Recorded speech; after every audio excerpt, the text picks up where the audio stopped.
Olá, meus queridos, a graça e a paz. Eu queria discutir aqui um assunto, né, que está em alta aí na nossa nação. Tivemos as eleições para presidente, para governadores. Temos aí agora um novo presidente. E o que, o que esse cenário mostra para nós, como cristãos?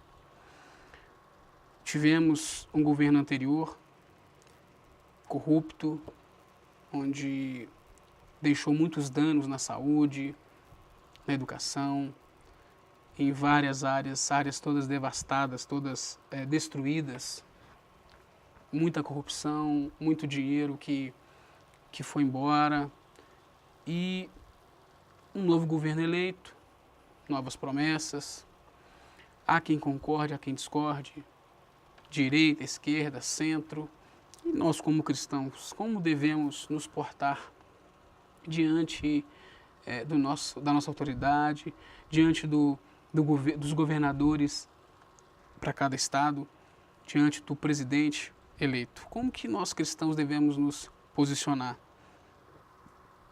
A gente observa que fica um clima acirrado, já havia ficado nas eleições, muita disputa, como se fosse um estádio de futebol, né? Como se fossem torcidas rivais. E no final das contas, o que parece é que a gente está torcendo um contra o outro. Será que a Bíblia nos instrui a ser assim? Será que a Bíblia, como o nosso manual, nos quer dessa maneira? Eu queria meditar com os irmãos aqui num versículo para a gente poder falar sobre isso e ver qual que seria o posicionamento correto para nós cristãos, para nós que cremos na palavra do Senhor, em relação ao governo, em relação às nossas autoridades. O versículo está em Tito, no capítulo 3, no versículo 1. Diz o seguinte: lembre a todos que se sujeitam aos governantes e às autoridades, sejam obedientes, estejam sempre prontos a fazer tudo o que é bom, não caluniem ninguém, sejam pacíficos, amáveis e mostrem sempre verdadeira mansidão para com todos os homens. Querido, será que esse tem sido o nosso posicionamento? Eu vejo às vezes, quero acreditar que não são pessoas que têm seus valores do cristianismo firmados, arraigados, pessoas que têm resistido, têm entrado num discurso de resistência ao governo, de oposição. Até que ponto essa oposição é saudável, é compatível com uma oposição no sentido de questionar para que melhore realmente o país? E até que ponto essa resistência não se torna uma forma de não concordância com o governo e desobedecendo aqui, no caso, a palavra que diz que nós não que devemos ser obedientes às nossas autoridades. Então nós devemos sim questionar, mas nós devemos respeitar as nossas autoridades. E mais do que isso, nós devemos orar pelas nossas autoridades.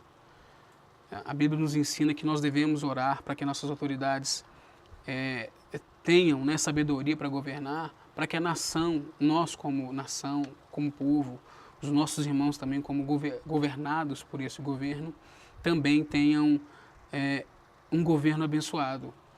Então, queridos, nós devemos prestar atenção nas nossas atitudes, e o mundo tem um movimento, às vezes, que nos seduz, mostrando que nós devemos ser resistência, que nós devemos nos opor, mas aqui a Bíblia, a palavra do Senhor, com a qual nós devemos nos nortear, ela está nos ensinando que nós devemos nos submeter às autoridades, e mais do que isso, orar por nossas autoridades. Em Êxodo, no capítulo 22, versículo 28, diz o seguinte: não blasfemem contra Deus, nem amaldiçoeis, não blasfemem contra Deus, nem amaldiçoem uma autoridade do seu povo. Queridos, não amaldiçoem nossas autoridades, não amaldiçoem o presidente, não amaldiçoem o seu governador. As autoridades que estão aí foram constituídas por Deus. O país está passando por uma grande mudança. Por mais que você não consiga vislumbrar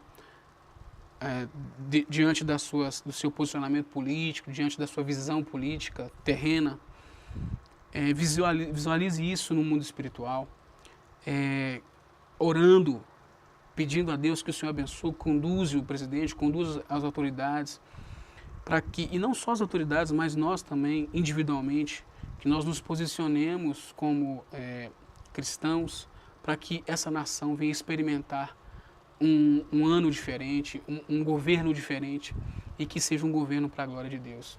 Então, medite nisso, seja resistência, mas principalmente contra o pecado e contra a tentação e contra as coisas que realmente merecem resistência. Deus abençoe.